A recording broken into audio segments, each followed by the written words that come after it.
Tapi dengan satu syarat harus terdik. Jangan kalau lahannya luas, jangan sekali-sekali istilahnya gambling atau judi dengan tanaman satu jenis cabai. Bahaya. Dengan kondisi lahan yang hanya mengandalkan hujan, pilihan tanaman jadi sangat menentukan.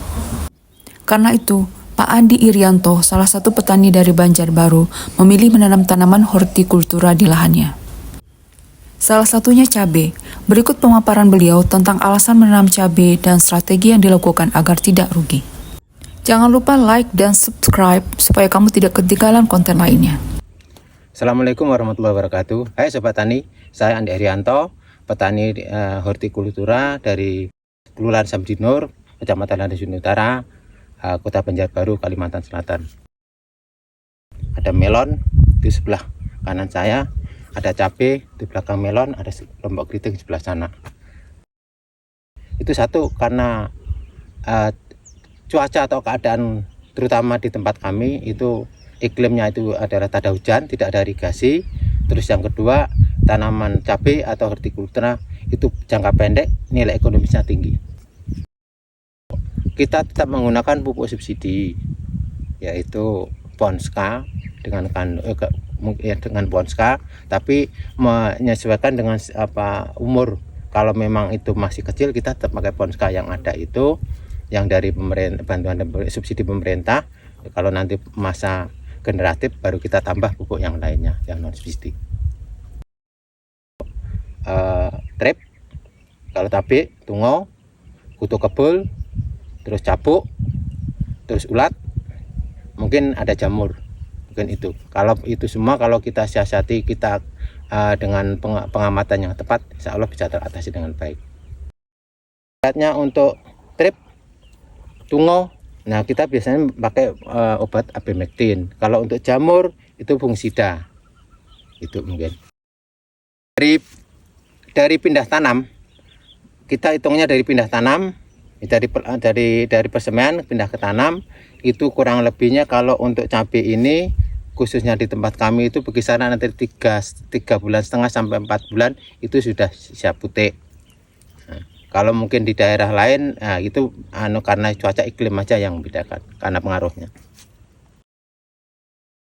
Kalau satu roll itu ada kurang lebih tanaman 2000 pohon.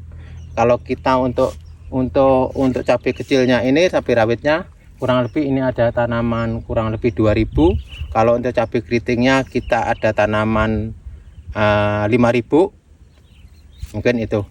Jadi nggak melulu kita tanam cabai ibaratnya setengah hektar kita tanam cabai semuanya, enggak. Kalau tanaman horti itu nggak begitu. Jadi untuk risiko kalau tanam serentak itu risikonya tinggi benar. Makanya kita siasati untuk tanaman horti, cabai yang utama itu. Ya itu kita nggak melulu cabai ada 3 jenis, yaitu cabai kecil, cabai keriting, ada cabai besar. Nah kita harus mensiasati di situ agar apabila ada kejatuhan harga atau perawatan kurang itu jenis yang lainnya itu bisa tersamatkan, bisa membantu perekonomian kita. Kalau untuk populasi tanaman 2000 itu kurang lebihnya kita menghasilkan, kita bikin middle aja rata-rata aja itu 1 kuintal. Kalau 1 kuintal dengan di crosskan dengan harga sekarang sekitar 35, ya 3,5 juta sekali putik. Dalam sekali putik ini kan seminggu sekali. Kalau untuk cabai keritingnya seminggu 2 kali. Ada kita sudah berlangganan dengan pembeli atau tengkulak yang sudah datang ke kebun, sudah di kebun, mereka itu datang ke kebun, kita timbang dan langsung bayar di tempat. Alhamdulillah kita bisa mengangkat ekonomi kita dan alhamdulillah bisa menguliahkan anak, dan ekonomi istilahnya untuk keperluan di rumah tercover atau tercukupi semuanya. Satu syarat harus terdik.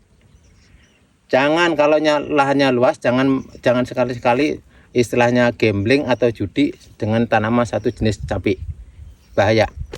Itu pesan-pesan dari petani yang lainnya.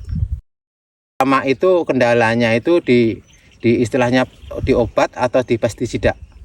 Nah di pestisida itu sangat benar. Kalau boleh saya pesan, mungkin kita sharing di sini. Pasti kendalanya petani cabai, petani horti itu di pestisida. Kalau masalah di pupuk, mohon maaf aja, pupuk itu cuma 30-40% aja keperluan kita. Yang lainnya adalah pestisida. Pestisida itu sudah merangkup semuanya. Karena harga pupuk itu sekian aja. Tapi kalau masalah pestisidanya itu yang kadang-kadang kita itu yang berat benar. Apalagi kalau tidak didukung dengan harga yang pas, kita sakit kepala petaninya. Itu tolonglah pestisida ini diperhatikan. Jadi pestisida ini sangat mencekik. Ya, kalaunya boleh saya kasih saran atau kasih masukan, saya sebagai petani kecil dan rakyat kecil, itu hilangkan pajak segala macam pajak tentang pestisida maupun pupuk. Bertani cabai bukan hanya soal panen, tapi tentang strategi dan ketahanan menghadapi risiko. Semoga pengalaman ini bisa menjadi inspirasi bagi petani lain untuk terus beradaptasi dan bertahan.